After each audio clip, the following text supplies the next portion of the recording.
Bonjour, ici Théo de Day Trader Canada, qui vous souhaite la bienvenue à notre revue hebdomadaire des marchés, édition du 23 janvier 2026.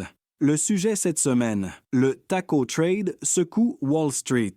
Cette semaine, les marchés financiers nous ont offert un parfait exemple de ce que plusieurs analystes appellent désormais le Taco Trade. Une dynamique bien connue où des déclarations politiques agressives provoquent un choc initial avant qu'un recul de ton ne permette au marché de respirer et de rebondir. Entre menaces tarifaires, tensions géopolitiques et revirements de discours, Wall Street a navigué dans un environnement où la politique a dicté à court terme le tempo des marchés. La semaine a débuté brutalement mardi, après le congé de Martin Luther King Day. Les investisseurs ont alors réagi aux propos tenus par le président américain durant le week-end, liant l'imposition de nouveaux tarifs douaniers contre plusieurs pays européens à l'acquisition du Groenland par les États-Unis. La réaction a été immédiate. Les 3 grands indices américains ont enregistré leur pire séance en près de 3 mois. Le S&P 500 et le Nasdaq ont reculé de plus de 2 %, tandis que le Dow Jones perdait près de 900 points. Les marchés sont rapidement passés en mode aversion au risque. Cette nervosité s'est propagée à l'ensemble des classes d'actifs.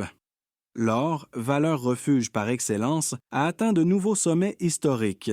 Les obligations ont subi des pressions, faisant remonter les rendements, et même le Bitcoin a reculé. L'indice de volatilité a bondi, confirmant un climat d'incertitude marqué. Malgré l'ampleur de la correction, plusieurs observateurs ont rapidement souligné qu'il s'agissait davantage d'un ajustement émotionnel que d'un changement fondamental de tendance. L'économie américaine demeure solide et les investisseurs se demandaient surtout si cette nouvelle menace politique allait réellement se concrétiser. Dans ce contexte géopolitique chargé, il est aussi intéressant de rappeler le discours particulièrement bien senti livré la veille à Davos par le premier ministre canadien Mark Carney. Sans nommer directement le président américain, il a critiqué l'utilisation de l'intégration économique comme outil de domination par les grandes puissances, appelant les pays intermédiaires, comme le Canada, à se regrouper afin de négocier à partir d'une position de force. Un message lucide, rassembleur et très remarqué à Davos.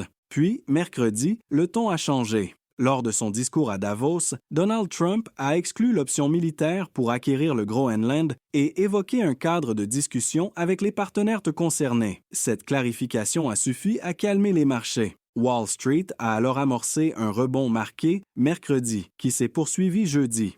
Les pertes du début de semaine ont été en grande partie effacées. Le Dow Jones est même repassé en territoire positif pour la semaine, tandis que le Nasdaq et le S&P 500 ont signé 2 séances consécutives de hausse.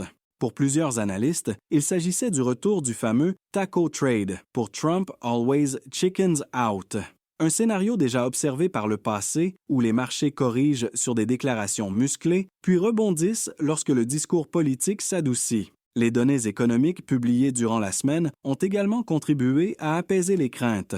Les demandes d'allocation chômage sont demeurées faibles, confirmant la solidité du marché de l'emploi. Les données sur l'inflation sont ressorties conformes aux attentes, sans mauvaise surprise. Certains secteurs ont particulièrement bien performé, notamment les valeurs aurifères portées par la hausse du prix de l'or, ainsi que plusieurs segments technologiques et de télécommunications.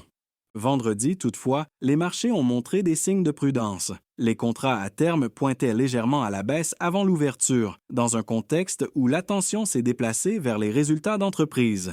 Le titre d'Intel a fortement chuté après la publication de prévisions inférieures aux attentes. Le groupe a évoqué des difficultés à répondre à la demande pour ses puces destinées aux centres de données liés à l'intelligence artificielle. Ce repli a rappelé aux investisseurs que même les titres ayant fortement progressé depuis le début de l'année ne sont pas à l'abri de corrections rapides. La semaine prochaine s'annonce d'ailleurs cruciale, avec les résultats de plusieurs géants technologiques dont le poids dans les indices demeure considérable. En toile de fond, la Réserve fédérale reste au centre de l'attention.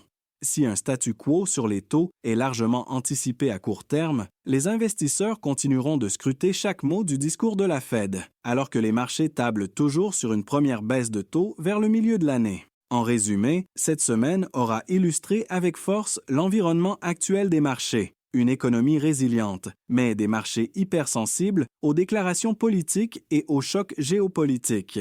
Dans un tel contexte, la discipline, la gestion du risque et la capacité à garder une vision à moyen et long terme demeurent plus essentielles que jamais. Daytrader Canada vous remercie de votre écoute et, pour plus de détails, restez connectés sur nos réseaux et n'hésitez pas à explorer nos formations sur daytradercanada.com. Avertissement. L'auteur de ce balado, Richard Dussault, gestionnaire principal chez Daytrader Canada, déclare ne détenir aucune position dans les titres mentionnés et n'a aucune intention d'initier des positions dans les 72 prochaines heures. Ce balado est une opinion et ne doit en aucun temps être considéré comme un conseil en investissement.